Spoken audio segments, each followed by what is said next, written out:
Good morning એચડીકે students. ધોરણ 10 last time આપણે પહેલો પાઠ અને 15મા પાઠની ચર્ચા કરી હતી. આજે આપણે છઠ્ઠો પાઠ જૈવિક ક્રિયાઓ એ શરૂ કરવા જઈ રહ્યા છીએ. બરાબર? તો પહેલા જૈવિક ક્રિયાઓ શું છે એ ચર્ચા કરીએ આપણે.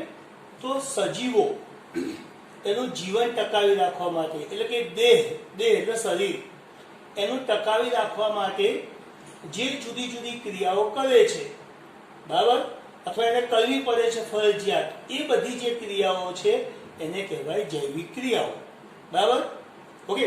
તો કઈ કઈ જૈવિક ક્રિયાઓ કરે છે? બરાબર? તો પોષણ, શ્વસન, ઉત્સર્જન, પરિવહન અને બીજી ઘણી બધી ક્રિયાઓ જે આપણે નથી જોઈ શકતા. તો આવી બધી જે ક્રિયાઓ છે એને આપણે જૈવિક ક્રિયાઓ કહીએ છીએ. બરાબર? તો જૈવિક ક્રિયાઓ એ સજીવની અંદર થાય છે. તો સજીવ નિર્જીવ એનો પરિચય પહેલા આપણે લઈ લઈએ. આપણે નાના ધોરણમાં બેટા ભણ્યા છીએ. આપણે જો અત્યારે બેઠા છીએ ક્લાસમાં, તમે આસપાસ નજર નાખો, ઘણી બધી વસ્તુઓ આપણને બેન્ચીસ છે, બ્લેક બોર્ડ છે, ચોક, ડસ્ટર, આ બધું જોવા મળે છે. બારી બાર આપણે જોઈએ, અમુક વનસ્પતિ જોવા મળે છે. ધારો કે આપણે કોઈ પ્રાણીઓને જોઈએ છીએ, ગાય, ભેંસ છે, કોઈ જાનવર વગેરે જોઈએ છીએ. તે બધા પણ હલનચલન કરતા, હલતા ફરતા દેખાય. આમ એમના શરીરમાં હલનચલન, શ્વાસ, ફેફસા, મતલબ જે શરીર ફૂલાતું, સંકોચન, આ બધું આપણે જોઈએ છીએ. તો એ બધી ક્રિયાઓ આપણે નરી આંખે જોઈ શકીએ છીએ. બરાબર? તો એને આપણે સજીવ કહીએ છીએ. બરાબર? વૃક્ષો એને આપણે સજીવ કહીએ છીએ. બરાબર? પણ જે નિર્જીવ વસ્તુઓ છે કે જે હલનચલન નથી કરતી, એ મહિના પછી, 2 મહિના પછી, 5 વર્ષ પછી જો એની એજ રહે, એની કદમાં વધારો નથી થતો, બરાબર, તો એને આપણે નિર્જીવ કહીએ છીએ. જેના સ્થાનમાં વૃદ્ધિ, વિકાસ નથી થતો એને આપણે નિર્જીવ કહીએ છીએ. અને જે હલનચલન કરે છે, જેના કદમાં વૃદ્ધિ થાય છે, વિકાસ થાય છે, બરાબર, એને આપણે સજીવ કહીએ છીએ. બરાબર? ધારો કે આપણે કોઈ ઝાડની વાત કરીએ તો ઝાડના પાંદડા તમે જો, તો થોડા સમય પછી આપણે જોઈશું એ પાંદડાના કદમાં વધારો થયો હશે, એ પાંદડાના રંગમાં કદાચ ફેરફાર થયેલો જોવા મળશે, એના પર ફૂલ આવેલા જોવા મળશે, એ ફૂલમાંથી ફળમાં રૂપાંતર થાય છે. આ બધી ક્રિયાઓ આપણે વનસ્પતિમાં જોઈ શકીએ છીએ. રાઈટ? બરાબર? તો અહીંયા વનસ્પતિ એ સજીવ છે એમ આપણે કહી શકાય. તો સજીવ જે છે એ એના સજીવને ઓળખવાના આ એના લક્ષણો છે. હલનચલન, વૃદ્ધિ, વિકાસ, એ સજીવના મેઇન લક્ષણો આપણે કહી શકાય. બરાબર? હવે સજીવ જે છે એ જુદા જુદા સજીવમાં હલનચલન આપણને કોઈમાં નહિવત દેખાય, કોઈમાં નરી આંખે દેખાય. બરાબર? તો અહીંયા એવા સજીવો એવા છે અમુક, ધારો કે વનસ્પતિમાં તો આપણને ઝાડ જે છે એના પાંદડા વગેરે પવનથી હલે છે, એમાં જે ફેરફાર થાય છે એકદમ નહિવત, જે નરી આંખે આપણને દેખાતો નથી. બરાબર? એ રીતે બીજા કોઈ આપણે સજીવો અમુક જોઈએ, બરાબર, કે જે નિષ્ક્રિય પડ્યા રહે છે અમુક અવસ્થામાં, સ્થિત સમાધિ દરમિયાન કે વગેરે, દેડકો છે કે વગેરે. બરાબર? તો એવા જે સજીવો છે, બરાબર, કે જેમાં હલનચલન દેખાતું નથી છતાં પણ સજીવ છે. રાઈટ? તો અહીંયા સજીવોના જે લક્ષણો છે એમાં હલનચલન જે છે એ એના લક્ષણોની વ્યાખ્યામાં આપણે લઈ શકતા નથી, કારણ કે એ દેખાય પણ છે અને લાંબા ગાળે નથી પણ દેખાતું. બરાબર? તો વૃદ્ધિ અને વિકાસ એ બે મુદ્દા આપણે સજીવના લઈ શકીએ. ખ્યાલ આવી ગયો? હવે એક પ્રશ્ન પૂછાય છે આપણે કે વાયરસ એ, બરાબર, સજીવ અને નિર્જીવને જોડતી કડી છે. બરાબર? હવે વાયરસ જે છે જનરલી આપણે ભણાવ્યું કે સજીવ શું કરે? વૃદ્ધિ અને વિકાસ કરે. એને જે અનુકૂળ પરિસ્થિતિ મુજબ પોષણ, શ્વસન, ઉત્સર્જન, પરિવહન બધી ક્રિયા કરે. પણ વાયરસ જે છે એ અમુક અવસ્થા દરમિયાન, મહિનાઓ કે વર્ષો સુધી, અને જ્યાં સુધી યોગ્ય પરિસ્થિતિ ન મળે, યોગ્ય પોષણ અથવા યોગ્ય એને જે સજીવમાં રહેવાનું છે એ પરિસ્થિતિ એને ન મળે, તો એ નિષ્ક્રિય પડ્યો રહે છે. અને જ્યારે એને કોઈ શરીર એવું યજમાન મળી રહે છે, તો એ યજમાન એને મળી રહેતા પોષણ મળી રહે, એનું રક્ષણ થતું હોય, તો એ સજીવની અંદર એન્ટર થઈને પોષણ મેળવે છે અને એમાંથી એ સજીવની જેમ વર્તે છે. તો વાયરસ એ સજીવ અને નિર્જીવને જોડતી શું કહેવાય છે, કડી કહેવામાં આવે છે. ખ્યાલ આવી ગયો? તો વાયરસ જે છે એને સજીવ કે નિર્જીવ ગણવો એ હજુ પણ જે વૈજ્ઞાનિકો અને જે વિજ્ઞાનીઓ માટે એક મોટો પ્રશ્ન છે બેટા. બરાબર. હવે આપણે બધા જે છે સજીવો જે છે એ આપણી આસપાસ આપણને અનેક સજીવો જોવા મળે છે. બરાબર. હવે સજીવોને આપણે બે ભાગમાં વહેંચીએ છીએ. બરાબર. એક કોષી અને બહુકોષી. એક કોષી જે સજીવ છે, બરાબર, એ એના એક જ કોષમાં બધી ક્રિયા કરે છે. બરાબર. એટલે આપણને હલનચલન આ તે બધું આપણને બહુ ઓછું દેખાય. બરાબર. એની અંદર જે પણ અણુઓ કે જે પણ બધાની ગતિ આપણને બહુ ઓછી દેખાય. પણ બહુકોષીય સજીવો જે છે એ બહુકોષીય સજીવ એ ખૂબ જ વધારે કોષોનું બનેલું હોય છે. અને એ બહુકોષીય સજીવમાં જુદા જુદા અંગતંત્રો આવેલા હોય છે. એ અંગતંત્ર એ જુદા જુદા અંગોના બનેલા હોય છે. અંગો બધા પેશીના બનેલા હોય છે. પેશી એ જુદા જુદા ખાસ પ્રકારના વિશિષ્ટ કોષોના બનેલા હોય છે. અને જુદી જુદી પેશી આપણે નવમામાં ભણી ગયા છે બેટા. જુદી જુદી પેશી, વનસ્પતિ પેશી, પ્રાણી પેશી. તો દરેકના કોષોના આકારે જુદા હોય છે, એના કાર્યો પણ જુદા હોય છે. રાઈટ. હવે એ જે પાછા કોષો છે એની અંદર જુદા જુદા અણુઓ વચ્ચે બધી પ્રક્રિયાઓ થતી હોય છે. અને એ અણુઓ આખા શરીરમાં હલતા ફરતા રહે ત્યારે સજીવ એ એનું જીવન ટકાવી રાખે છે. તો આમ સજીવ કોને કહેવાય? તો સજીવની અંદર આપણે જોઈએ દેહ ટકાવી રાખે. દેહ કઈ રીતે ટકે છે? અંદર અણુઓની ગતિ થાય છે ને, માટે એ સજીવ આપણે એને કહી શકીએ છીએ. માટે જૈવિક પ્રક્રિયાઓ એટલે અંદર અણુઓની થતી ગતિવિધિ. તો સજીવ જીવન ટકાવી રાખવા માટે અંદરના અણુઓ અને જુદા જુદા જે અણુઓ એટલે શું આવે? ખોરાક આવે, જુદા જુદા વાયુ આવે, જુદા જુદા ઉત્પન્ન થતા નકામા ઉત્સર્ગ દ્રવ્યો આવે, અને બીજા કયા અંદર ખનિજ દ્રવ્યો, ખોરાકના જુદા જુદા ઘટકો બધું એમાં આવી શકે. રાઈટ. તો એ બધું અંદર સતત ગતિશીલ રહે તો જ એ સજીવ કહી શકાય. રાઈટ. તો એ ટકાવી રાખવા માટે સજીવ કઈ કઈ ક્રિયાઓ કરે છે એ આપણે આ પાઠમાં ચર્ચા કરવાની છે, જેને કહે છે જૈવિક ક્રિયાઓ. ખ્યાલ આવ્યો બેટા? ઓકે. તો જીવન ટકાવી રાખવા માટે શરીરની અંદર સામાન્ય રીતે આ બધી જે ક્રિયાઓ જે છે એ થવી જરૂરી છે. બરાબર. તો જુદી જુદી જૈવિક ક્રિયાઓની આપણે અહીંયા ચર્ચા કરીએ છીએ. રાઈટ. ચાલો. તો અહીંયા જૈવિક ક્રિયાની વ્યાખ્યા આપણે આ રીતે બેટા આપી શકીએ. બરાબર. તો સજીવમાં થતી બધી જ ક્રિયાઓ કે જે સામૂહિક રૂપમાં સજીવને જાળવણી એટલે શરીરનું દેહ ટકાવી રાખવા માટે, સજીવનું જીવન ટકાવી રાખવા માટે કાર્ય કરે છે એ બધી ક્રિયાઓને જૈવિક ક્રિયાઓ કહે છે. ખ્યાલ આવી ગયો? તો આ બધી જ ક્રિયાઓ નિરંતર સતત ચાલ્યા કરવી જોઈએ. આપણે જાગતા હોય, ઊંઘતા હોય, ગમે ત્યારે આ બધી ક્રિયાઓ સતત આપણા શરીરમાં થતી જ હોય છે. તો જ એને જૈવિક ક્રિયા કહે, તો જ સજીવ ટકી શકે છે. રાઈટ. ઓકે. તો જૈવિક ક્રિયાઓ, તો હવે આપણે જુદી જુદી જૈવિક ક્રિયાઓ ભણવા જઈ રહ્યા છીએ. બરાબર. ચલો, પહેલી જૈવિક ક્રિયા આપણે ભણવા જઈ રહ્યા છીએ બેટા, પોષણ એટલે શું? બરાબર. એની ચર્ચા કરીએ. હવે પોષણ સમજીએ એ પહેલા ઉર્જા એટલે શું એ સમજીએ. તમે જો કોઈ પણ મશીનરી યંત્રો ચલાવવા માટે આપણે પેટ્રોલ, ડીઝલ વગેરે બહારથી ઉર્જા નાખીએ છીએ, તો આપણું શરીર એ પણ શું છે? એક પ્રકારનું યંત્ર છે. તો આપણું આ શરીરને યંત્ર ચલાવવા માટે પણ ઉર્જા જોઈએ. ઉર્જા એટલે આપણે ભણ્યા છો કાર્ય કરવાની ક્ષમતા. કઈ કાર્ય કરવાનું છે આપણા શરીરમાં? તો આપણા શરીરની અંદર વાયુઓ, ખોરાકના ઘટકો, એમાંથી ઉત્પન્ન થતા દ્રવ્યો, આ બધાને અણુઓને સતત કાર્યરત ગતિશીલ રાખવા માટે જે કાર્ય કરવું પડે, અને અંગો ચલાવવા માટે અંગોના કોષો, પેશી, બરાબર, અંગતંત્ર, તો એ બધી ક્રિયાઓ કરવા માટે શરીરને શું જોઈએ? ઉર્જા જોઈએ. રાઈટ. તો એ ઉર્જા એ ક્યાંથી મેળવે છે બેટા? બાહ્ય સ્ત્રોતોમાંથી મેળવે છે.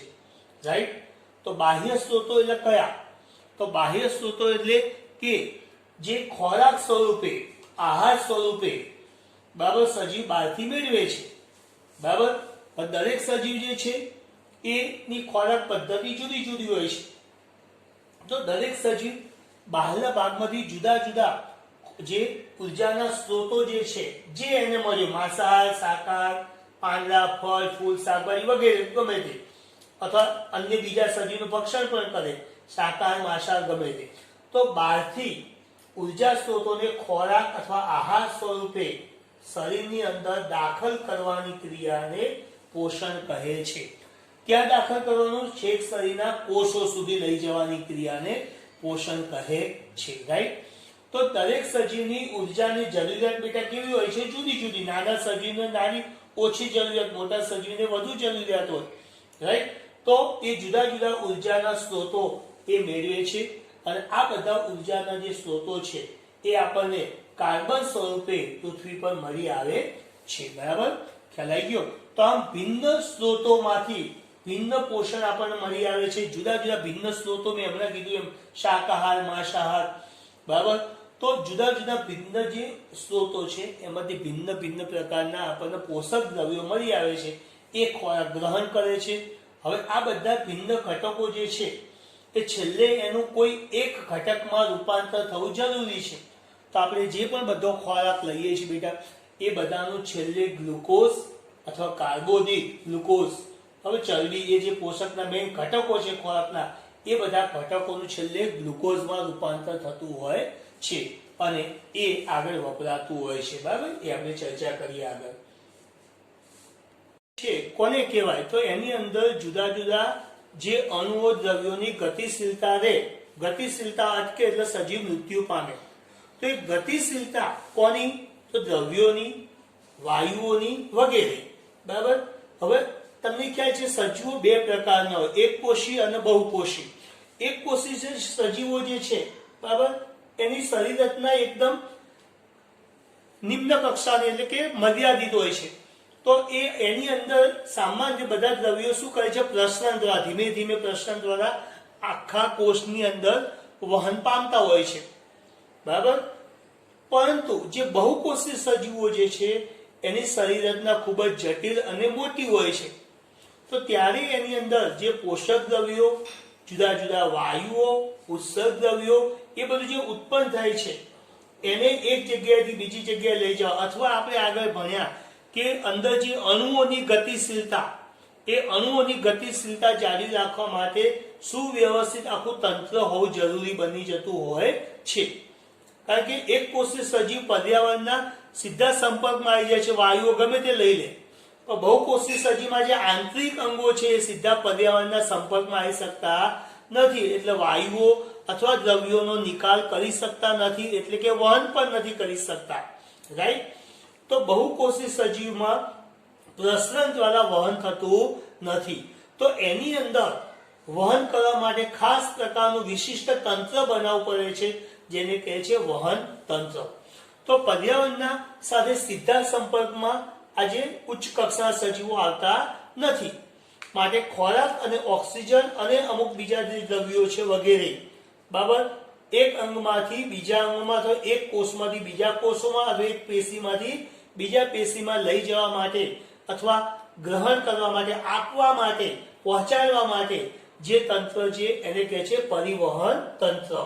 તો ધમની, શિરા જે છે આપણા શરીરની અંદર, જે આખી જે છે હૃદય, બરાબર, બધી જુદી જુદી નળીઓ જે છે એ બધા એ વહન તંત્રનો એક ભાગ કહી શકાય. ખ્યાલ આવ્યો? ઓકે.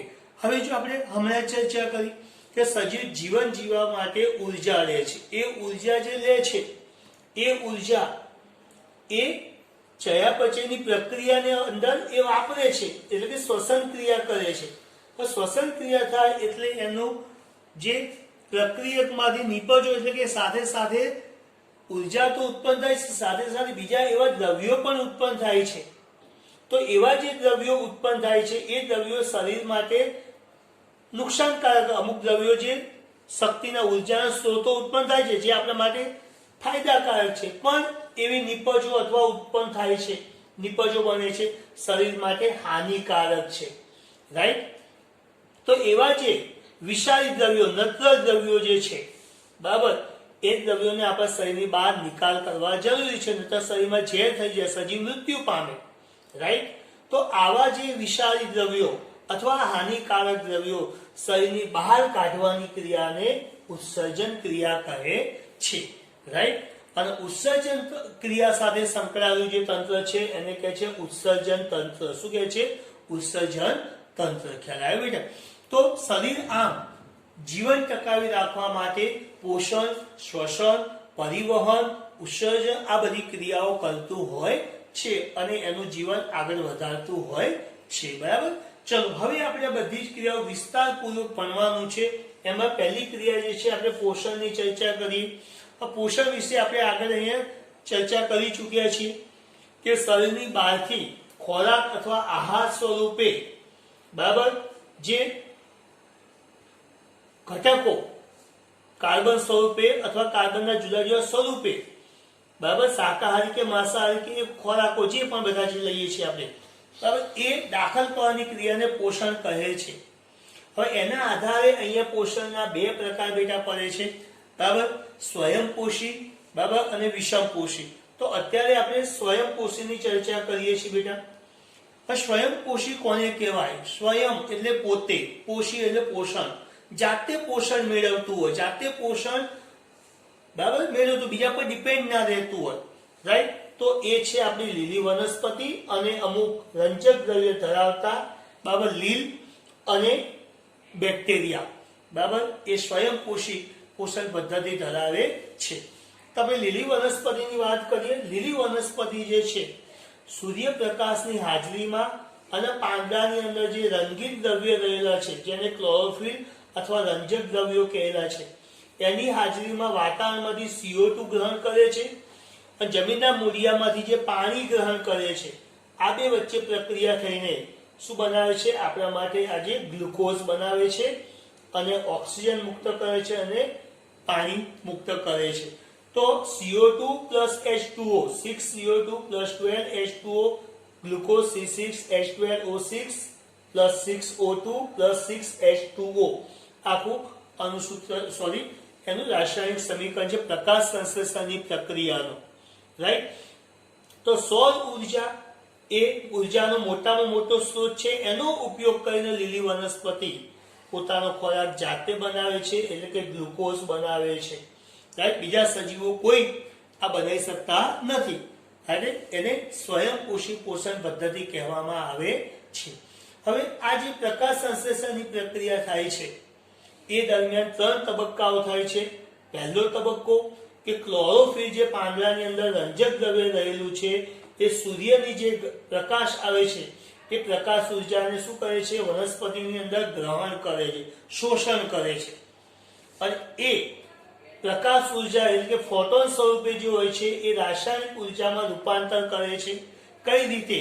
તો પાણીનું સૂર્યપ્રકાશની હાજરીમાં શું થાય છે? વિદ્યુત વિઘટન થઈને H2 વત્તા O2 પ્રકાશ એક પ્રકારના ફોટોન્સ ઉત્પન્ન કરે છે, એટલે કે પાણીનું વિદ્યુત વિઘટન થઈને હાઇડ્રોજન અને ઓક્સિજન અણુ છૂટા કરે છે। અને ત્રીજો તબક્કો કે જે કાર્બન જે હોય છે એ કાર્બનનું રિડક્શન થઈને છેલ્લે કાર્બોદિત યાની કે ગ્લુકોઝ અને જુદા જુદા ખોરાકના ઘટકો એ ઉત્પન્ન કરે છે। તો આ રીતે પોષણ પદ્ધતિની આપણે ચર્ચા કરી। બીજી આપણે ચર્ચા નેક્સ્ટ વિડીયોમાં કરીશું। ચલો, તો દરેક સજીવ જે છે એ જીવન ટકાવી રાખવા માટે બાહ્ય સ્વરૂપે ખોરાક લે છે, રાઈટ। હવે મેં કીધું એમ દરેક સજીવની ખોરાક પદ્ધતિ સ્થળ મુજબ અને એની રહેણી કરણી મુજબ જુદી જુદી હોય। તો દરેક જે જુદા જુદા સ્ત્રોતોમાંથી એ જુદા જુદા સ્વરૂપે એ ખોરાક ગ્રહણ કરે છે, રાઈટ। પણ બધા જ ખોરાક જે છે છેલ્લે એક જ સ્વરૂપમાં યાની કે ગ્લુકોઝમાં કન્વર્ટ થતા હોય છે, C6H12O6। હવે આની અંદરથી સજીવ ઉર્જા મેળવતો હોય છે। તો ઉર્જા મેળવવા એટલે શું? તો આ જે ગ્લુકોઝ આપણા શરીરના પેશીમાંથી કોષોમાં જાય છે, એ કોષોની અંદર જે જુદી જુદી અંગિકાઓ છે, તમે 9માં ભણી ગયા છો, બરાબર, કણાભસૂત્ર વગેરે, બરાબર। તો એ કણાભસૂત્રની અંદર, બરાબર, આ જે ગ્લુકોઝ જે છે, બરાબર, આ બધાની વચ્ચે અંદર ઓક્સિડેશન, રિડક્શન, વિઘટન આ બધી જે જટિલ પ્રક્રિયાઓ થાય છે અને એમાંથી આપણને ઉર્જા મળતી હોય છે। તો એ બધી જટિલ પ્રક્રિયાઓ કરવા માટે બાહ્ય સ્ત્રોતમાંથી આપણે ઓક્સિજન ગ્રહણ કરવો પડે છે, રાઈટ। એ એ ઓક્સિજન ગ્રહણ કરીએ, ઓક્સિડેશન કરીએ તો જ એનો ઉર્જા એમાંથી છૂટી પડે છે. તો એ ઓક્સિજન ગ્રહણ કરવાની ક્રિયાને શ્વસન ક્રિયા કહે છે. શું કહે છે? શ્વસન ક્રિયા, રાઈટ.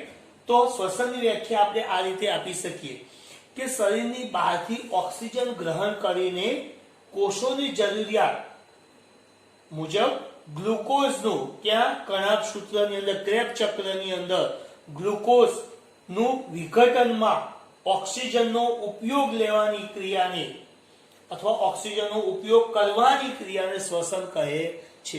તો ઓક્સિજન લેવો એ અગત્યનું નથી. ઓક્સિજન લઈને એને છેક કોષોમાં પહોંચાડીને ગ્લુકોઝનું શું કરવું જરૂરી છે?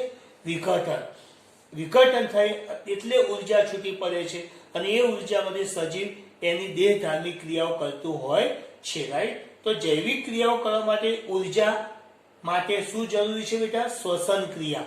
તો શ્વસનની વ્યાખ્યા આપણે એકવાર ફરીથી સમજી લઈએ.